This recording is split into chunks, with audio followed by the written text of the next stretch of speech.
Wondering how to place a risk with reinsurers? Let's run through the 3 stages. Stage 1. Preparation of the contract certain slip.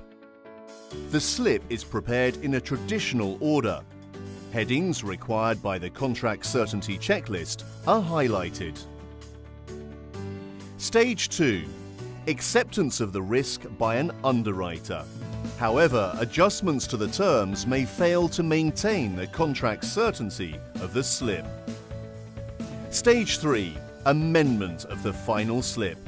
The underwriter's changes are amended in a format that achieves contract certainty. For reinsurance placements, it's important to ensure that the risk details in the slip are contract certain. This light bulb indicates each checklist item that must be included in the slip. Let's look at an example of a risk that follows a contract certainty checklist. First, we establish the type of reinsurance. This should mention the class of business. And if it is a treaty, it should also state whether it is quota share or excess of loss. The reinsured states the name of the client. The country location is also included to avoid any potential confusion.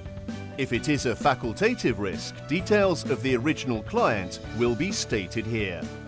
Details of other parties, such as original reinsured or retrocedent, should also be included here. The period should state the exact year, date, time and relevant local standard time. If the time reads 12.00, use terms such as noon, midday or midnight to avoid any uncertainty. The term both days inclusive is used when no specific time is required. Do not use this term if a time is indicated. If the cover is for risks attaching during, any time zone is acceptable. For proportional treaties, all cancellation provisions should be stated here. Under interest, simply include the subject matter. The 100% figure should be stated to reflect the original amounts or total sum insured at risk. ISO currency codes are always used for clarity. The deductible can be stated here for ease of reference, as well as under original conditions later in the contract. Situation states the risk location. This could be similar to or different from the insured's address. If the original policy is available, simply attach it here. Otherwise, the original policy form is referenced, including any expiring policy number and conditions. Reinsurance condition will include a follow the settlements clause. If the reinsurer does not accept any of the original conditions, the exception should become a reinsurance condition. For example, excluding windstorm. Loss adjuster's expenses can be included here. Reinsurers should not amend the original conditions unless they are providing a non-binding indication. In the event of a dispute, the predetermined law and jurisdiction will be applicable to the reinsurance contract and shall have no bearing on the original contract.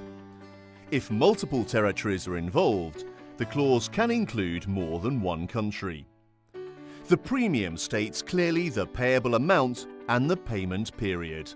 The premium payment terms full wording clause is attached unless it's referenced by an established market reference. Exchange rate clause is applicable when payment to reinsurers is in a currency that differs from the original currency.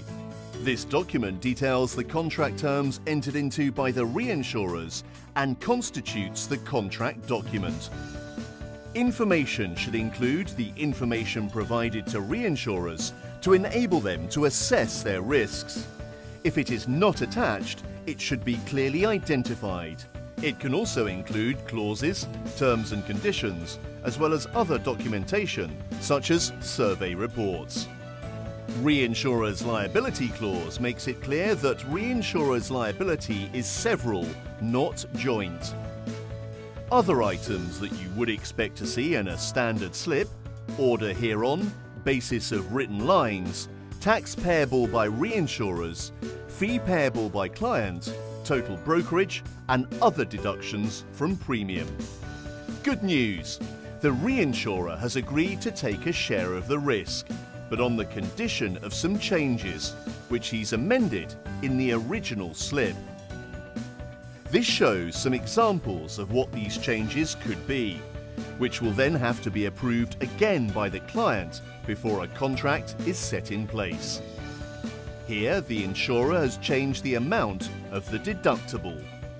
However, this should be added as an exclusion under reinsurance conditions instead, as the original terms should not be amended by reinsurers. Conditions can be amended or added on by reinsurers under reinsurance conditions, as seen in this example, to exclude certain claims. These additional terms and conditions need some amendment to make this slip contract certain. Subjectivities should be fully claused or deleted prior to inception. NKORL is an abbreviation and is not allowed in a contract certain slip.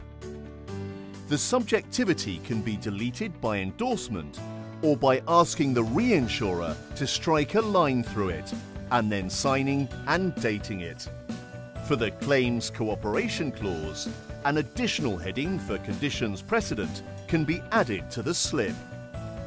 Reinsurers should not include terms and conditions in their stamp. If the reinsurer wishes to maintain certain subjectivities, it should also be included in the slip and set out in full, stating condition, timescale, terms and consequences. Following the amendments of the changes made by the reinsurer, the slip should now be contract certain. All changes should be fully claused and subjectivities are included under the appropriate headings, with all additional policy wording attached as separate documents. In order to ensure your slip is contract certain, be sure to fulfill all checklist items. Ensure all subjectivities are fully claused. For facultative risks, always have the underlying policy fully referenced.